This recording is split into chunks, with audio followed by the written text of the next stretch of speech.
ਅਧਿਆਇ 15ਵਾਂ। ਬਹਾਦਰ ਸ਼ਾਹ ਬਾਦਸ਼ਾਹ ਲਾਹੌਰ ਵਿੱਚ ਉਸ ਦੀ ਮੌਤ ਅਤੇ ਪਿੱਛੋਂ। ਜਿਵੇਂ 13ਵੇਂ ਅਧਿਆਇ ਦੇ ਅੰਤ ਵਿੱਚ ਦੱਸਿਆ ਜਾ ਚੁੱਕਾ ਹੈ, ਬਹਾਦਰ ਸ਼ਾਹ ਬਾਦਸ਼ਾਹ 1 ਅਗਸਤ ਸੰਨ 1711 27 ਜਮਾਦੀ ਉਸਾਨੀ ਸੰਨ 1123 ਹਿਜਰੀ 5 ਬਹਾਦਰ ਸ਼ਾਹੀ ਨੂੰ ਲਾਹੌਰ ਪੁੱਜਾ ਸੀ। ਇੱਥੇ ਉਸਨੇ ਆਪਣਾ ਡੇਰਾ ਸ਼ਾਹੀ ਕਿਲੇ ਵਿੱਚ ਨਹੀਂ ਸੀ ਕੀਤਾ, ਬਲਕਿ ਰਾਵੀ ਦੇ ਕੰਢੇ ਪਿੰਡ ਆਲੂਵਾਲਾ ਦੇ ਪਾਸ ਰੱਖਿਆ। ਸ਼ਾਹਜ਼ਾਦਾ ਅਜ਼ੀਮੁਦੀਨ ਅਜ਼ੀਮੂ ਸ਼ਾਨ ਪਿੰਡ ਅਵਾਨ ਪਾਸ ਟਿਕਿਆ ਅਤੇ ਡੇਰੇ ਦੇ ਆਲੇ ਦੁਆਲੇ ਖਜ਼ਾਨੇ ਦੇ ਗੱਡਿਆਂ ਨਾਲ ਵਲਗਣ ਵਗਲ ਲਈ। ਮੁਹੰਮਦ ਮੁਅੱਜ਼ੁਦੀਨ ਦਾ ਡੇਰਾ ਪਰਵੇਜ਼ਾਬਾਦ ਮੰਡੀ ਦੇ ਲਾਗੇ ਸੀ। ਰਫੀ ਉਲ ਸ਼ਾਨ ਦਾ ਦਰਿਆ ਦੇ ਕੰਢੇ ਧਰਮੂ ਦੇ ਬਾਗ ਪਾਸ ਅਤੇ ਮੁਹੰਮਦ ਜਹਾਨ ਸ਼ਾਹ ਦਾ ਸ਼ਾਹ ਮੀਰ ਖੁਸ਼ ਦੇ ਮੈਦਾਨ ਵਿੱਚ। ਇਸ ਵੇਲੇ ਚੂੰਕਿ ਉਹ ਸਿੰਘਾਂ ਦੇ ਵਿਰੁੱਧ ਸੀ ਅਤੇ ਗਾਜ਼ੀ ਦੀ ਪਦਵੀ ਦੀ ਪ੍ਰਾਪਤੀ ਦੇ ਖਿਆਲ ਨਾਲ ਬੰਦਾ ਸਿੰਘ ਦੇ ਵਿਰੁੱਧ ਮੁਹਿੰਮ ਦੇ ਕਾਰਨ ਪੰਜਾਬ ਨੂੰ ਆਇਆ ਸੀ, ਇਸ ਲਈ ਬਾਦਸ਼ਾਹ ਦੇ ਲਾਹੌਰ ਵੱਲ ਨੂੰ ਆ ਰਹੇ ਹੋਣ ਦੀਆਂ ਖਬਰਾਂ ਸੁਣ ਕੇ ਹੀ ਲਾਹੌਰ ਦੇ ਕੱਟੜ ਮੁਸਲਮਾਨਾਂ ਦੀ ਚੜ੍ਹ ਮਚ ਗਈ ਸੀ ਅਤੇ ਲਾਹੌਰ ਦੇ ਸਿੱਖਾਂ ਲਈ ਬੜੀ ਆਫਤ ਦੇ ਦਿਨ ਗੁਜ਼ਰ ਰਹੇ ਸਨ। ਇਹ ਮੁਸੀਬਤ ਉਹਨਾਂ ਦਿਨਾਂ 'ਚੋਂ ਉੱਠੀ ਹੋਈ ਸੀ ਜਦ ਕਿ ਹੈਦਰੀ ਝੰਡੇ ਵਾਲੇ ਜਹਾਦ ਦੇ ਆਗੂ ਸੈਯਦ ਇਨਾਇਤ ਅਤਾਉਲਾ ਮੁਹੰਮਦ ਤਕੀ ਆਦਿ ਭੀਲੋਵਾਲ ਵਿੱਚ ਮਾਰ ਖਾ ਕੇ ਨਿੰਮੋ ਝੂਣੇ ਮੁੜੇ ਸਨ। ਰਣਭੂਮੀ ਵਿੱਚ ਟਾਕਰਾ ਕਰ ਸਕਣ ਦੀ ਹਿੰਮਤ ਨਾ ਹੋਣ ਕਰਕੇ ਛਿੱਥੇ ਪਏ ਹੋਏ ਜਹਾਦੀ ਮੁਲਾਣਿਆਂ ਨੇ ਆਪਣੇ ਕੱਟੜ ਮੁਸਲਮਾਨ ਭਰਾਵਾਂ ਦੇ ਧਾਰਮਿਕ ਜਜ਼ਬਿਆਂ ਨੂੰ ਭੜਕਾ ਦਿੱਤਾ ਕਿ ਕਾਫਰਾਂ ਦੇ ਘਰ ਘਾਟ ਫੂਕ ਦਿਓ ਅਤੇ ਜੋ ਹੱਥ ਆਵੇ ਲੁੱਟ ਲਓ। ਤਾਰੀਖ-ਏ ਮੁਹੰਮਦ ਸ਼ਾਹੀ ਦਾ ਕਰਤਾ ਦੱਸਦਾ ਹੈ ਕਿ ਉਹਨਾਂ ਦਿਨਾਂ ਵਿੱਚ ਹੀ ਸਿੱਖਾਂ ਦੀ ਕਤਲੇਆਮ ਦਾ ਸ਼ਾਹੀ ਫਰਮਾਨ ਵੀ ਇੱਥੇ ਪੁੱਜਾ। ਇਸ ਨਾਲ ਪਾਗਲ ਕੱਟੜਾਂ ਨੂੰ ਲੋਕਾਂ ਉੱਤੇ ਵਧੀਕੀਆਂ ਕਰਨ ਦੀ ਸਰਕਾਰੀ ਸ਼ਹਿ ਮਿਲ ਗਈ। ਇਹਨਾਂ ਨੇ ਅੰਨ੍ਹੇਵਾਹ ਲੋਕਾਂ ਉੱਤੇ ਅਤਿਆਚਾਰ ਕਰਨੇ ਸ਼ੁਰੂ ਕਰ ਦਿੱਤੇ ਅਤੇ ਬਹੁਤ ਸਾਰੇ ਲੋਕ ਸਿੱਖ ਜਾਂ ਸਿੱਖਾਂ ਦੇ ਪੱਖੀ ਜਾਂ ਹਮਦਰਦ ਹੋਣ ਕਰਕੇ ਜਾਂ ਝੂਠ ਮੂਠ ਕਹਿ ਕੇ ਹੀ ਮਾਰ ਦਿੱਤੇ ਗਏ। ਉਹਨਾਂ ਨੇ ਨਿਰੋਲ ਹਿੰਦੂਆਂ ਦੀ ਧਾਰਮਿਕ ਪੂਜਾ ਵੀ ਰੋਕਣੀ ਸ਼ੁਰੂ ਕਰ ਦਿੱਤੀ, ਜਿਸ ਦਾ ਨਤੀਜਾ ਇਹ ਹੋਇਆ ਕਿ ਇੱਕ ਗਰੀਬ ਅਵਧੂਤ ਭਾਵ ਸੰਨਿਆਸਣ ਹਿੰਦੂ ਜਨਾਨੀ ਮਾਰ ਦਿੱਤੀ ਗਈ, ਜਿਸ ਤੋਂ ਬਾਅਦ ਲਾਹੌਰ ਵਿੱਚ ਹਿੰਦੂ ਮੁਸਲਿਮ ਫਸਾਦ ਹੋ ਗਿਆ। ਪੁਰਾਣਿਆਂ ਸਮਿਆਂ ਤੋਂ ਰਾਵੀ ਦੇ ਕੰਢੇ ਬਾਦਸ਼ਾਹੀ ਮਹਿਲ ਪਾਸ ਸੰਨਿਆਸੀਆਂ ਦਾ ਇੱਕ ਮੱਠ ਸੀ, ਜਿੱਥੇ ਉਹ ਤਪੱਸਿਆ ਕਰਦੇ ਅਤੇ ਸਮਾਧੀ ਲਾਇਆ ਕਰਦੇ ਸਨ। ਸੰਨਿਆਸੀਆਂ ਵਿੱਚੋਂ ਇੱਕ ਅਵਧੂਤ ਜਨਾਨੀ ਸਮਾਧੀ ਵਿੱਚ ਮਗਨ ਸੀ ਕਿ ਕੁਝ ਲੁੱਚੇ ਲਫੰਗੇ ਮੁਸਲਮਾਨਾਂ ਨੇ ਕੱਟੜਪਣ ਵਿੱਚ ਉਸ ਦੇ ਦਿਲ ਵਿੱਚ ਛੁਰਾ ਮਾਰ ਦਿੱਤਾ ਅਤੇ ਉਸ ਦੀ ਖੋਪਰੀ ਤੋੜ ਦਿੱਤੀ। ਉਸ ਦੇ ਜ਼ਖਮ ਵਿੱਚੋਂ ਇਸ ਤਰ੍ਹਾਂ ਲਹੂ ਵਗ ਤੁਰਿਆ ਜਿਵੇਂ ਝਰਨੇ ਵਿੱਚੋਂ ਪਾਣੀ ਵਗਦਾ ਹੈ ਅਤੇ ਘੰਟੇ ਵਿੱਚ 2-3 ਵਾਰੀ ਜ਼ਖਮ ਵਿੱਚੋਂ ਲੋਹ ਦੀ ਇੱਕ ਛੋਟੀ ਜਿਹੀ ਰਿਸ਼ਮ ਨਿਕਲਦੀ ਅਤੇ ਹਵਾ ਵਿੱਚ ਅਲੋਪ ਹੋ ਜਾਂਦੀ। ਜਿਹੜੇ ਵੀ ਹਿੰਦੂ ਅਤੇ ਮੁਸਲਮਾਨ ਮੌਕੇ ਉੱਤੇ ਮੌਜੂਦ ਸਨ, ਸਭ ਨੂੰ ਇਸ ਦੁੱਖ ਭਰੀ ਘਟਨਾ ਉੱਤੇ ਬੜਾ ਅਫਸੋਸ ਅਤੇ ਅਚੰਭਾ ਹੋਇਆ, ਪਰ ਮੁਸਲਮਾਨੀ ਪੱਖਪਾਤ ਕਰਕੇ ਕੋਈ ਮੂੰਹੋਂ ਬੋਲ ਨਹੀਂ ਸੀ ਸਕਦਾ। ਇਸ ਤੋਂ ਬਾਅਦ ਇੱਕ ਹੋਰ ਜ਼ਿਆਦਾ ਚਿੰਤਾ ਭਰੀ ਘਟਨਾ ਵਾਪਰ ਗਈ। ਇੱਕ ਦਿਨ ਖਾਨੇ ਖਾਨਾ ਦੇ ਹਿੰਦੂ ਮੁਤਸਦੀ ਸ਼ਿਵ ਸਿੰਘ ਦੇ ਰਿਸ਼ਤੇਦਾਰ, ਜਿਸ ਦੇ ਪੁੱਤਰ ਨੂੰ ਮਾਤਾ ਨਿਕਲੀ ਹੋਈ ਸੀ, ਸੀਤਲਾ ਮਾਈ ਦੀ ਪੂਜਾ ਕਰਨ ਲਈ ਗਾਉਂਦੇ ਅਤੇ ਢੋਲ ਵਜਾਉਂਦੇ ਸੀਤਲਾ ਦੇਵੀ ਦੇ ਮੰਦਰ ਨੂੰ ਜਾ ਰਹੇ ਸਨ। ਇਸ ਉੱਤੇ ਲਾਹੌਰ ਦੇ ਕੱਟੜ ਮੌਲਾਣਿਆਂ ਅਤੇ ਮੌਲਵੀਆਂ ਨੇ ਇਸਲਾਮ ਦੇ ਨਾਂ ਉੱਤੇ ਇਹ ਕਹਿ ਕੇ ਸ਼ੋਰ ਮਚਾ ਦਿੱਤਾ ਕਿ ਸ਼ਹਿਰ ਵਿੱਚ ਕੁਫਰ ਵੱਧਦਾ ਜਾ ਰਿਹਾ ਹੈ। ਇਹ ਰੌਲਾ ਸੁਣ ਕੇ ਲੱਖ ਕੁ ਮੁਸਲਮਾਨ ਜਮ੍ਹਾਂ ਹੋ ਗਏ। ਇਹਨਾਂ ਵਿੱਚ ਬਹੁਤ ਸਾਰੇ ਅਰਾਈ ਅਤੇ ਮੂਚੀ ਸਨ ਅਤੇ ਇਹਨਾਂ ਦਾ ਮੋਹਰੀ ਸ਼ਹਿਰ ਦੇ ਲੇਖਾਕਾਰ ਦਾ ਮਿੱਤਰ ਵਿਰਦੀ ਬੇਗ ਸੀ, ਜਿਸ ਦੀ ਪਿੱਠ ਉੱਤੇ ਮੌਲਾਣਿਆਂ ਦਾ ਹੱਥ ਸੀ। ਇਹਨਾਂ ਨੇ ਸ਼ਹਿਰ ਦੇ ਨਿਹੱਥੇ ਅਤੇ ਰੱਖਿਆਹੀਣ ਹਿੰਦੂਆਂ ਨੂੰ ਵੀ ਲੁੱਟਣਾ ਮਾਰਨਾ ਸ਼ੁਰੂ ਕਰ ਦਿੱਤਾ। ਹਿੰਦੂ ਵਿਚਾਰੇ ਡਰਦੇ ਮਾਰੇ ਮੂੰਹੋਂ ਕੁਝ ਬੋਲਦੇ ਵੀ ਨਹੀਂ ਸੀ ਅਤੇ ਚੁੱਪ ਕੀਤੇ ਸਾਰੇ ਨਿਰਾਦਰ ਸਹੀ ਜਾ ਰਹੇ ਸਨ। ਜੇ ਕਿਧਰੇ ਬਚਨ ਸਿੰਘ ਕਛਵਾਹਾ ਅਤੇ ਬਦਨ ਸਿੰਘ ਬੁੰਦੇਲਾ ਜਿਨ੍ਹਾਂ ਨੂੰ ਬਾਦਸ਼ਾਹ ਨੇ ਸ਼ਹਿਰ ਦੀ ਰਾਖੀ ਲਈ ਨਿਯਤ ਕੀਤਾ ਹੋਇਆ ਸੀ, ਵੇਲੇ ਸਿਰ ਇਹਨਾਂ ਦੀ ਸਹਾਇਤਾ ਨਾ ਕਰਦੇ ਤਾਂ ਸ਼ਾਇਦ ਸ਼ਹਿਰ ਦੀ ਬਹੁਤ ਸਾਰੀ ਹਿੰਦੂ ਵਸੋਂ ਮਾਰ ਕੇ ਮੁਕਾ ਹੀ ਦਿੱਤੀ ਜਾਂਦੀ। ਇਹ ਨਾਜ਼ੁਕ ਮੌਕੇ 'ਤੇ ਇਹਨਾਂ ਦੋਹਾਂ ਸਰਦਾਰਾਂ ਨੇ ਸ਼ਹਿਰੋਂ ਬਾਹਰ ਇੱਕ ਸੁਰੱਖਿਅਤ ਥਾਂ ਮੱਲ ਲਈ ਅਤੇ ਢੋਲ ਵਜਾ ਕੇ ਹਿੰਦੂਆਂ ਨੂੰ ਆਪਣੀ ਰਾਖੀ ਲਈ ਬਾਹਰ ਸੱਦ ਲਿਆ। ਜ਼ਬਰਦਸਤ ਖਾਨ ਨੇ ਇਸ ਵੇਲੇ ਦੇ ਬਣ ਰਹੇ ਹਾਲਾਤ ਨੂੰ ਭਾਂਪ ਲਿਆ ਅਤੇ ਇਸ ਦੀ ਸਲਾਹ ਮੰਨ ਕੇ ਲਾਹੌਰ ਦੇ ਹਾਕਮ ਅਸਲਮ ਖਾਨ ਨੇ ਇਸ ਫਸਾਦ ਨੂੰ ਠੰਡਾ ਕੀਤਾ। ਤਾਰੀਖ਼ ਮੁਹੰਮਦ ਸ਼ਾਹੀ ਦਾ ਕਰਤਾ ਅੱਗੇ ਚੱਲ ਕੇ ਦੱਸਦਾ ਹੈ ਕਿ ਅਸਲੀਅਤ ਦੇ ਬਿਲਕੁਲ ਉਲਟ ਇਹਨਾਂ ਹਾਲਤ ਵਿੱਚ ਡੁੱਬੇ ਹੋਏ ਮੂਰਖ ਕੱਟੜਾਂ ਨੇ ਬਾਦਸ਼ਾਹ ਪਾਸ ਜਾ ਸ਼ਿਕਾਇਤ ਕੀਤੀ ਕਿ ਇਸ ਫਸਾਦ ਵਿੱਚ ਮੁਸਲਮਾਨਾਂ ਨੂੰ ਹਿੰਦੂਆਂ ਦੇ ਹੱਥੋਂ ਬਹੁਤ ਨੁਕਸਾਨ ਪੁੱਜਾ ਹੈ। ਕੁਝ ਸਵਾਰਥੀ ਬੰਦਿਆਂ ਨੇ ਬਾਦਸ਼ਾਹ ਨੂੰ ਇਹ ਵੀ ਕਿਹਾ ਜਾਪਦਾ ਹੈ ਕਿ ਇਸ ਫਸਾਦ ਦੀ ਤਹਿ ਵਿੱਚ ਹਿੰਦੂ ਰੂਪ ਵਿੱਚ ਸਿੱਖਾਂ ਦਾ ਹੱਥ ਹੈ।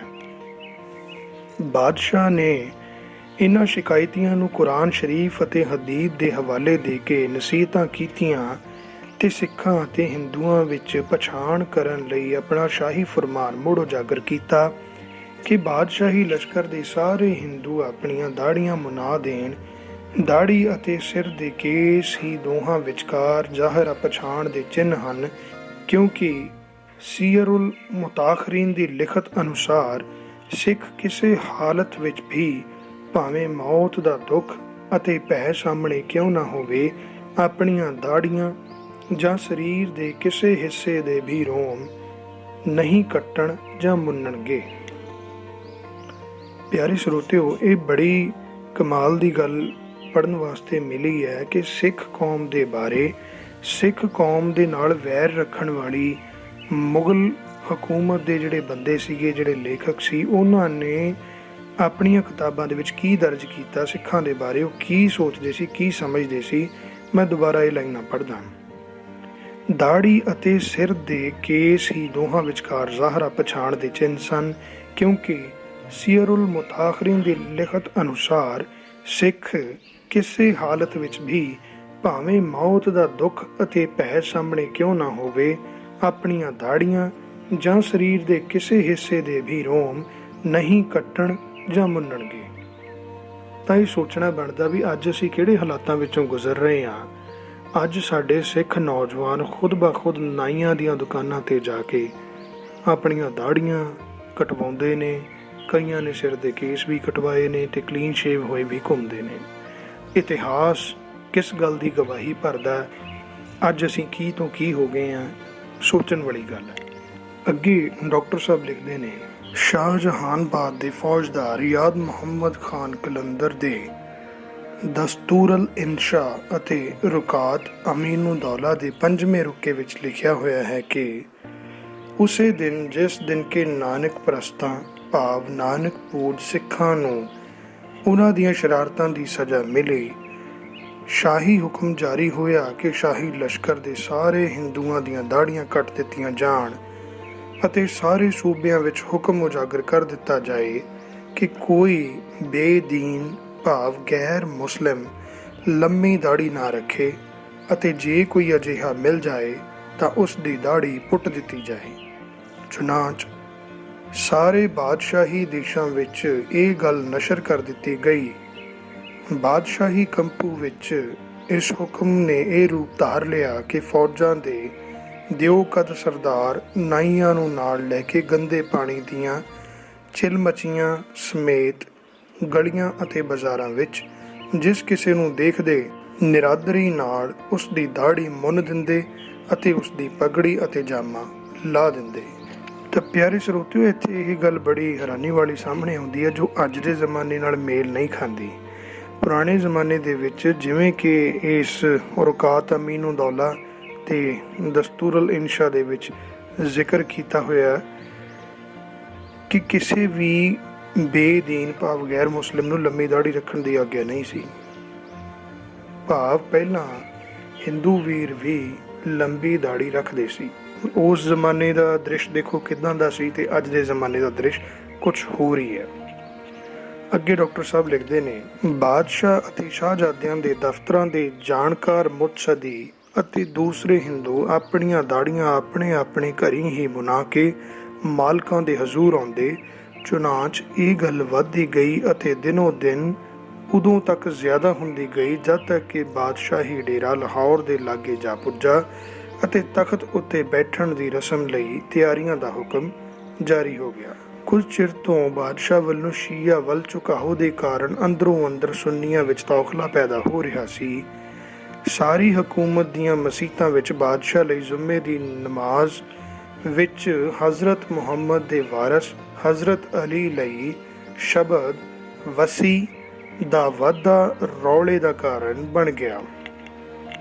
ਇਸੇ ਕਾਰਨ ਅੱਗੇ ਸੁੰਨੀਆਂ ਅਤੇ ਸ਼ੀਆ ਵਿਚਕਾਰ ਅਹਿਮਦਾਬਾਦ ਅਤੇ ਹੋਰ ਥਾਈਂ ਫਸਾਦ ਹੋ ਚੁੱਕੇ ਸਨ ਅਤੇ ਲਾਹੌਰ ਵਿੱਚ ਵੀ ਸੁੰਨੀ ਮੁੱਲਾਵਾਂ ਦੇ ਇਤਰਾਜ਼ ਕਰਨ ਪਰ ਕੁਝ ਚਿਰ ਤੋਂ ਜੁਮੇ ਦੀ ਨਮਾਜ਼ ਪਿੱਛੋਂ ਖੁਤਬਾ ਨਹੀਂ ਸੀ ਪੜ੍ਹਿਆ ਗਿਆ। ਲਾਹੌਰ ਪੁੱਜਣ ਪਰ ਪਹਿਲਾਂ ਤਾਂ ਬਾਦਸ਼ਾਹ ਆਪਣੇ ਹੱਡ ਉੱਤੇ ਅੜਿਆ ਰਿਹਾ। ਖੁਤਬਾ ਨਾ ਪੜ੍ਹਨ ਵਾਲੇ ਖਤੀਬ ਨੂੰ ਗ੍ਰਿਫਤਾਰ ਕਰਕੇ ਕੈਦ ਕਰਕੇ ਆਗਰੇ ਭੇਜ ਦਿੱਤਾ ਤੇ ਇਸਲਾਮ ਖਾਨ ਮੀਰ ਆਤਿਸ਼ ਨੂੰ ਹੁਕਮ ਦਿੱਤਾ ਕਿ ਅਗਲੇ ਜੁਮੇ ਨੂੰ ਤੋਪਖਾਨਾ ਲੈ ਕੇ ਜਾਮੇ ਮਸੀਤ ਜਾਵੇ ਅਤੇ ਨਵੇਂ ਰੂਪ ਵਿੱਚ ਸ਼ਬਦ ਵਸੀ ਵਾਧਾ ਕਰਕੇ ਖੁਤਬਾ ਪੜ੍ਹੇ ਜਾਣ ਦਾ ਪ੍ਰਬੰਧ ਕਰੇ। ਪਰ ਆਖਰ ਬਾਦਸ਼ਾਹ ਨੇ ਹੱਥ ਛੱਡ ਦਿੱਤਾ ਅਤੇ 19 ਸ਼ਾਬਾਨ 1123 ਭਾਵ 21 ਸਤੰਬਰ ਸਨ 1711 ਜੁਮੇ ਨੂੰ ਬਾਦਸ਼ਾਹ ਔਰੰਗਜ਼ੇਬ ਦੇ ਸਮੇਂ ਦੀ ਤਰ੍ਹਾਂ ਹੀ ਪੁਰਾਣੇ ਢੰਗ ਦਾ ਖੁਤਬਾ ਪੜ੍ਹਿਆ ਗਿਆ। ਇਸ ਤਰ੍ਹਾਂ ਸ਼ੀਆ ਅਤੇ ਸੁੰਨੀਆਂ ਵਿਚਕਾਰ ਫਸਾਦ ਹੋ ਜਾਣ ਦਾ ਖਤਰਾ ਮਿਟ ਗਿਆ। ਬਾਦਸ਼ਾਹ ਦੇ ਲਾਹੌਰ ਟਿਕੇ ਹੋਣ ਵੇਲੇ ਬੰਦਾ ਸਿੰਘ ਜੰਮੂ ਦੀਆਂ ਪਹਾੜੀਆਂ ਵਿੱਚੋਂ ਨਿਕਲ ਕੇ ਦੱਖਣ ਚੜ੍ਹਦੇ ਨੂੰ ਖਿਸਕ ਗਿਆ ਅਤੇ ਮੁਹੰਮਦ ਅਮੀਨ ਖਾਨ ਦੀਆਂ ਫੌਜਾਂ ਉਸ ਦੇ ਸੂਹ ਪਿੱਛੇ ਪਈਆਂ ਰਹੀਆਂ ਅਤੇ ਜਦੋਂ ਵੀ ਬਾਦਸ਼ਾਹ ਨੂੰ ਕੋਈ ਖਬਰ ਮਿਲਦੀ ਤਾਂ ਉਹ ਜ਼ਰੂਰੀ ਹੁਕਮ ਦੇ ਦਿੰਦਾ। ਇੱਕ ਜ਼ੀ ਅਲ-ਹਿਜ਼ਾ 1123 ਹਿਜਰੀ ਭਾਵ 30 ਦਸੰਬਰ 1711 ਨੂੰ ਬਾਦਸ਼ਾਹ ਬਹਾਦਰ ਸ਼ਾਹ ਦੇ ਰਾਜ ਦਾ 6ਵਾਂ ਸਾਲ ਆਰੰਭ ਹੋਇਆ। ਇਸ ਮਹੀਨੇ ਦੇ ਅੱਧ ਵਿੱਚ ਜਨਵਰੀ ਦੇ ਦੂਸਰੇ ਹਫ਼ਤੇ ਦੇ ਅੰਤ ਵਿੱਚ ਉਸ ਦੀ ਤਬੀਅਤ ਕੁਝ ਖਰਾਬ ਹੋ ਗਈ ਅਤੇ ਦਿਨੋਂ ਦਿਨ ਉਸ ਦੀ ਹਾਲਤ ਵਿਗੜਦੀ ਗਈ। ਪਿੱਛੋਂ ਉਸ ਦੇ ਦਿਮਾਗ ਵਿੱਚ ਕੁਝ ਖਰਾਬੀ ਜਿਹੀ ਆ ਗਈ ਅਤੇ ਇਉਂ ਪ੍ਰਤੀਤ ਹੋਣ ਲੱਗ ਪਿਆ ਜਿਵੇਂ ਕਿ ਬਾਦਸ਼ਾਹ ਨੂੰ ਭਰਮ ਭਾਵ ਵਹਿਮ ਦੀ ਬਿਮਾਰੀ ਹੋ ਗਈ ਹੈ। ਇੱਕ ਦਿਨ ਫਰਵਰੀ 1712 ਦੇ ਦੂਸਰੇ ਹਫ਼ਤੇ ਮੁਹਰਮ 1124 ਹਿਜਰੀ ਦੇ ਅੱਧ ਵਿੱਚ ਪਤਾ ਨਹੀਂ ਬਾਦਸ਼ਾਹ ਦੇ ਦਿਮਾਗ ਵਿੱਚ ਕੀ ਗੱਲ ਸਮਾਈ ਕਿ ਉਸਨੇ ਹੁਕਮ ਦਿੱਤਾ ਕਿ ਬਾਦਸ਼ਾਹੀ ਡੇਰੇ ਅਤੇ ਸ਼ਹਿਰ ਦੇ ਸਾਰੇ ਕੁੱਤੇ ਅਤੇ ਖੋਤੇ ਮਾਰ ਦਿੱਤੇ ਜਾਣ ਅਤੇ ਜੋਗੀ ਸਾਧੂਆਂ ਅਤੇ ਸੰਨਿਆਸੀਆਂ ਨੂੰ ਕੱਢ ਦਿੱਤਾ ਜਾਏ। ਪੰਜਾਬ ਵਿੱਚ ਇਹ ਇੱਕ ਪੁਰਾਣਾ ਵਹਿਮ ਹੁਣ ਤੱਕ ਚੱਲਿਆ ਆ ਰਿਹਾ ਹੈ ਕਿ ਕੁੱਤੇ ਉਦੋਂ ਰੋਂਦੇ ਹਨ ਜਦ ਉਹਨਾਂ ਨੂੰ ਅਸਮਾਨ ਵਿੱਚ ਜਮਦੂਤ ਜਾਂ ਮੌਤ ਦੇ ਫਰਿਸ਼ਤੇ ਦਿਸਦੇ ਹਨ। ਸ਼ਾਇਦ ਬਾਦਸ਼ਾਹ ਨੂੰ ਆਪਣੀ ਵਡੇਰੀ ਉਮਰ ਵਿੱਚ ਵੱਧਦੀ ਜਾ ਰਹੀ ਬਿਮਾਰੀ ਦੀ ਦਿਨਾਂ ਵਿੱਚ ਕੁੱਤਿਆਂ ਦੇ ਰੋਣ ਦੀ ਆਵਾਜ਼ ਸੁਣ ਕੇ ਆਪਣੀ ਮੌਤ ਦਾ ਭੈ ਆਉਣ ਲੱਗ ਪਿਆ ਹੋਵੇ। ਚੁਨਾਚ ਬਾਦਸ਼ਾਹ ਦਾ ਹੁਕਮ ਹੋਣ ਪਰ ਸੈਂਕੜੇ ਕੁੱਤੇ ਹਰ ਰੋਜ਼ ਮਾਰੇ ਜਾਣ ਲੱਗ ਪਏ।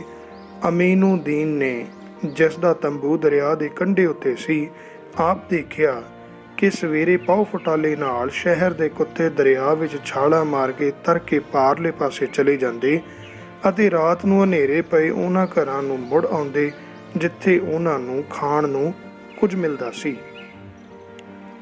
ਜੋਗੀਆਂ, ਸੰਨਿਆਸੀਆਂ, ਬੈਰਾਗੀਆਂ ਆਦਿ ਸੰਬੰਧੀ 28 ਅਕਤੂਬਰ ਸਨ 1711 ਭਾਵ 27 ਰਮਜ਼ਾਨ 1123 ਹਿਜਰੀ ਨੂੰ ਬਾਦਸ਼ਾਹ ਪਾਸ ਸ਼ਿਕਾਇਤ ਹੋਈ ਕਿ ਇਹ ਲੋਕ ਬਾਦਸ਼ਾਹੀ ਲਸ਼ਕਰ ਦੀਆਂ ਖਬਰਾਂ ਬੰਦਾ ਸਿੰਘ ਨੂੰ ਪਹੁੰਚਾਉਂਦੇ ਹਨ। ਇਹ ਸੁਣ ਕੇ ਬਾਦਸ਼ਾਹ ਨੇ ਹੁਕਮ ਦਿੱਤਾ ਕਿ ਜਿਸ ਕਿਸੇ ਦੇ ਵਿਰੋਧ ਸਾਬਤ ਹੋ ਜਾਏ ਉਸ ਨੂੰ ਕਤਲ ਕਰ ਦਿੱਤਾ ਜਾਏ ਅਤੇ ਹਿੰਦੂ ਸਾਧੂਆਂ ਨੂੰ ਲਸ਼ਕਰ ਚੋਂ ਬਾਹਰ ਕੱਢ ਦਿੱਤਾ ਜਾਏ। 14 ਫਰਵਰੀ ਨੂੰ ਬਾਦਸ਼ਾਹ ਦਾ ਆਖਰੀ ਦਰਬਾਰ ਸੀ। 15 ਫਰਵਰੀ ਨੂੰ ਸਵੇਰੇ ਲੋਕਾਂ ਨੂੰ ਪਤਾ ਲੱਗਾ ਕਿ ਰਾਤ ਨੂੰ ਤਿੱਲੀ ਦੀ ਸੋਜ ਵਧਣ ਨਾਲ ਬਾਦਸ਼ਾਹ ਦੀ ਤਬੀਅਤ ਜ਼ਿਆਦਾ ਖਰਾਬ ਹੋ ਗਈ ਹੈ। ਇਹ ਖਬਰ ਸੁਣ ਕੇ ਸ਼ਾਹਜ਼ਾਦਿਆਂ, ਵੱਡੇ ਵੱਡੇ ਅਮੀਰਾਂ, ਸਰਦਾਰਾਂ ਅਤੇ ਲਸ਼ਕਰਾਂ ਵਿੱਚ ਬੜੀ ਅਫੜਾ ਤਫੜੀ ਮਚ ਗਈ। 3 ਦਿਨ ਵੈਦਾਂ ਹਕੀਮਾਂ ਨੇ ਆਪਣੇ ਵੱਲੋਂ ਬੜੇ ਯਤਨ ਕੀਤੇ, ਪਰ ਹੁੰਦਾ ਉਹੀ ਹੈ ਜੋ ਕਰਤਾਰ ਨੂੰ ਭਾਵੇ। ਆਖਿਰ 21 ਮੁਹੱਰਮ ਸਨ 1124 ਹਿਜਰੀ ਭਾਵ 6 ਬਹਾਦਰ ਸ਼ਾਹੀ ਭਾਵ 17-18 ਫਰਵਰੀ ਸਨ 1712 ਦੀ ਰਾਤ ਨੂੰ ਬਾਦਸ਼ਾਹ ਸ਼ਾਹ ਆਲਮ ਬਹਾਦਰ ਸ਼ਾਹ ਇਸ ਸੰਸਾਰ ਨੂੰ ਛੱਡ ਕੇ ਚਲਾ ਗਿਆ। ਬਾਦਸ਼ਾਹ ਦਾ ਸਰੀਰ ਦਫਨਾਉਣ ਲਈ ਤਿਆਰ ਕਰਕੇ ਮੌਲਵੀ ਮੁਰਾਦੁੱਲਾ ਮਹਿਫੂਜ਼ ਖਾਨ ਅਤੇ ਅਬਦੁਲ ਕਾਦਰ ਨੇ ਤਾਬੂਤ ਵਿੱਚ ਪਾ ਦਿੱਤਾ, ਪਰ ਜਿਤਨੀ ਦੇਰ ਤੱਕ ਤਖਤ ਦੇ ਵਾਲੀ ਦਾ ਫੈਸਲਾ ਨਾ ਹੋਇਆ, ਇਹ ਤਾਬੂਤ ਬਿਨਾਂ ਦਫਨਾਏ ਹੀ ਪਿਆ ਰਿਹਾ। ਅੰਤ 5 ਰਬੀ ਉਲ ਅਵਲ 1 ਅਪ੍ਰੈਲ ਨੂੰ ਬਾਦਸ਼ਾਹ ਦੀ ਵਿਧਵਾ ਮਲਿਕਾ ਬੀਬੀ ਮਿਹਰ ਪਰਵਰ ਅਤੇ ਚੀਨ ਕਲੀਚ ਮੁਹੰਮਦ ਖਾਨ ਦੀ ਸਪੁਰਦਗੀ ਵਿੱਚ ਲੋਥ ਨੂੰ ਦਿੱਲੀ ਵੱਲ ਤੋਰ ਦਿੱਤਾ ਗਿਆ, ਜੋ ਉੱਥੇ 5 ਮਈ ਨੂੰ ਪੁੱਜੀ ਅਤੇ ਖਵਾਜਾ ਬਖਤਿਆਰ ਕਾਕੀ ਦੀ ਦਰਗਾਹ ਦੇ ਲਾਗੇ ਬਾਦਸ਼ਾਹ ਔਰੰਗਜ਼ੇਬ ਦੀ ਬਣਵਾਈ ਹੋਈ ਸੰਗਮਰਮਰ ਦੀ ਮਸੀਤ ਦੇ ਵਿਹੜੇ ਵਿੱਚ ਦਫਨਾਈ ਗਈ। ਬਾਦਸ਼ਾਹ ਦੀ ਮੌਤ ਤੋਂ ਬਾਅਦ ਪਿਓ ਦਾਦਿਆਂ ਦੇ ਰਿਵਾਜ਼ ਅਨੁਸਾਰ ਤਖਤ ਲਈ ਆਪਾ ਧਾਪੀ ਪੈ ਗਈ। ਲਾਹੌਰ ਸ਼ਹਿਰ ਦੀ ਫਸੀਲ ਤੋਂ ਬਾਹਰ 4 ਤੋਂ 7 ਮਾਰਚ ਨੂੰ ਹੋਈ ਲੜਾਈ ਵਿੱਚ ਸ਼ਾਹਜ਼ਾਦਾ ਅਜ਼ੀਮੂ ਸ਼ਾਨ ਦਾ ਹਾਥੀ ਤੋਪ ਦੇ ਗੋਲੇ ਨਾਲ ਇੰਨਾ ਫੱਟੜ ਹੋ ਗਿਆ ਅਤੇ ਬੇਕਾਬੂ ਹੋ ਗਿਆ ਕਿ ਉਸ ਨੇ ਰਾਵੀ ਦਰਿਆ ਵਿੱਚ ਜਾ ਛਾਲ ਮਾਰੀ, ਜਿਸ ਨਾਲ ਸ਼ਾਹਜ਼ਾਦਾ ਅਤੇ ਹਾਥੀ ਦੋਨੋਂ ਹੀ ਡੁੱਬ ਮੋਏ। ਆਖਰ ਜਹਾਂਦਾਰ ਸ਼ਾਹ ਆਪਣੇ ਬਾਕੀ ਭਰਾਵਾਂ ਜਹਾਨ ਸ਼ਾਹ ਅਤੇ ਰਫੀਉ ਸ਼ਾਨ ਨੂੰ 19 ਤੋਂ 20 ਸਫਰ ਭਾਵ 17-18 ਮਾਰਚ ਦੀ ਲੜਾਈ ਵਿੱਚ ਮਾਰ ਮੁਕਾ ਕੇ 19 ਮਾਰਚ ਨੂੰ ਤਖਤ ਉੱਤੇ ਬੈਠਾ। ਜਹਾਨਦਾਰ ਸ਼ਾਹ ਦਾ ਰਾਜ ਕਤਲਾਂ ਅਤੇ ਕੈਦਾਂ ਦੀ ਲੜੀ ਨਾਲ ਸ਼ੁਰੂ ਹੋਇਆ, ਪਰ ਇਹ ਬਹੁਤ ਦੇਰ ਨਾ ਚੱਲਿਆ।